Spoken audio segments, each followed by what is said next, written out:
आपण पाहत आहात अर्वाचीन महाराष्ट्र न्यूज। दिलीप जाधव यांना मारहाण प्रकरणी पोलीस आयुक्त यांना निवेदन।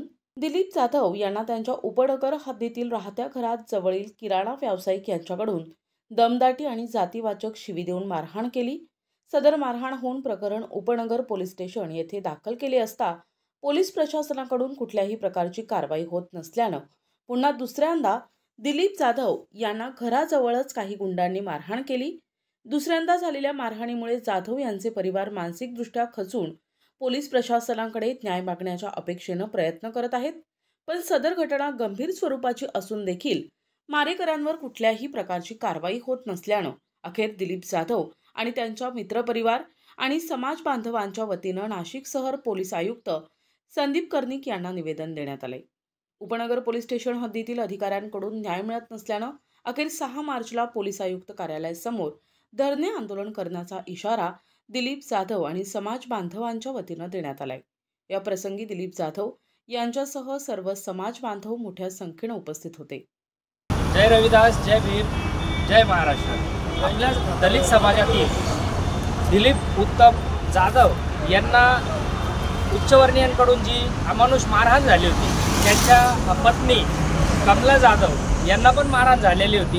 मारहाण झाल्यानंतर त्यांच्यावरती गुन्हा दाखल झाला। समोरच्यांवरती गुन्हा दाखल झाल्यानंतरही बरेच दिवस लोटले गेले तरी आरोपींना कुठल्याही प्रकारची त्यांच्यावरती कारवाई झाली नाही। त्याच्यानंतर आरोपी याच्या एवढ्यावरतीच थांबले नाही तर त्यांनी 7-8 दिवसांनी परत एका सुनसान रस्त्यावरती दबा धरून दिलीप जाधव यांना अतिशय अमानुष पद्धतीने मारहाण केली।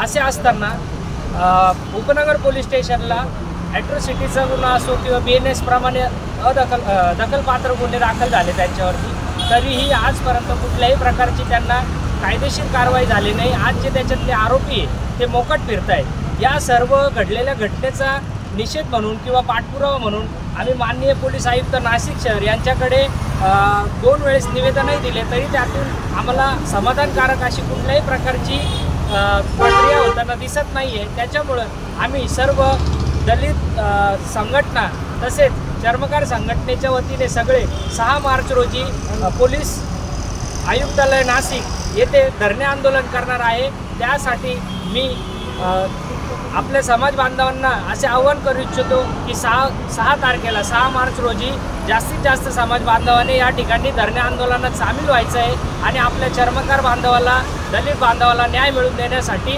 आपण येथे उपोषण करणार आहोत। जय भीम, जय रविदास। जय भीम, जय रविदास, जय मूल निवासी।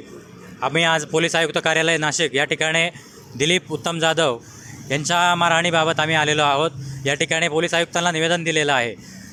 16 जानेवारी 2025ला पहिल्यांदा दिलीप जाधव यांना मारहाण झाली आणि किराणा दुकान जे आहेत पाटकर, मुकुंद पाटकर, कैलास पाटकर या आरोपींनी या कमल जाधव ज्या आहे त्यांना दुकानामध्ये ज्यावेळेस किराणा सामान घेण्यामध्ये बंदी केली आणि सांगितलं की तुम्ही महारमांग चांबाराला या ठिकाणी कुठल्याही प्रकारचं किराणा सामान मिळणार नाही असं म्हणून आम्हाला या कमल जाधव यांना मारहाण केलेली आहे आणि त्याच्यामध्ये ॲट्रॉसिटी दाखल झाली।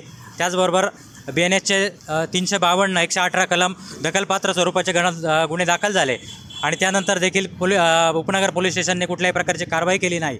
त्यानंतर आम्ही पोलीस आयुक्त यांची भेट घेतली।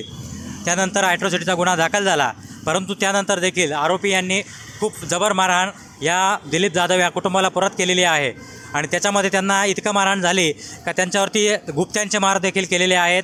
त्यांना लाट्याकाट्यांनी मारहाण केलेली आहे आणि हे सगळं आम्ही पुन्हा एकदा पोलीस आयुक्तांना दाखवण्यासाठी गेलो होतो। त्यावेळेला पोलीस आयुक्तांनी उपनगर पोलीस स्टेशन आणि ACP यांच्याकडे आदेश दिले होते की या आरोपींना तत्काळ अटक करावी, परंतु तेव्हासुद्धा त्या आरोपींना अटक झालेली नाही आणि म्हणून आम्ही आज पुन्हा या पोलीस आयुक्त कार्यालयात आलो आणि या पोलीस आयुक्तांना सांगितलेलं आहे की FIR 2-2 FIR दाखल असताना, ॲट्रॉसिटीचे 2-2 गुन्हे दाखल असताना, त्याचबरोबर दखलपात्र स्वरूपाचे BNSमधले गुन्हे दाखल असताना आरोपीला अटक झालेली नाही। म्हणजे नेमकं पोलीस प्रशासन हे कुठल्या राजकीय दबावाखाली काम करतं का याचा आम्हाला प्रश्न पडलेला आहे। त्याचप्रमाणे जर या देशात लोकशाही नसेल तर कायद्याचं राज्य या देशात राहिलेलं आहे का? सर्वसामान्य नागरिकांनी या देशात जायचं कुठं? पोलीस आयुक्त साहेब म्हणतात की मी बघतो काय करायचं ते। तत्काळ पोलीस आयुक्त साहेब हे आदेश देऊ शकत होते की या आरोपींना अटक करावी, परंतु तशा प्रकारचे कुठल्याही पोलीस आयुक्त साहेबांनी आदेश दिलेले नाही आणि या आरोपींना अटक झालेली नाही आणि त्यामुळे आम्हाला न्यायालयास्तव या पोलीस आयुक्त कार्यालयामध्ये आम्ही 6 मार्चला या ठिकाणी धरणे आंदोलन करणार आहोत असा इशारा देखील भारत मुक्ती मोर्चा माध्यमातून त्याचप्रमाणे सकल चर्मकार समाजाच्या माध्यमातून देण्यात आलेला आहे. एवढं बोलतो. धन्यवाद. जय भीम, जय रविदास, जय मूल्यवासी. संजय हिरे, अर्वाचीन महाराष्ट्र, नाशिक.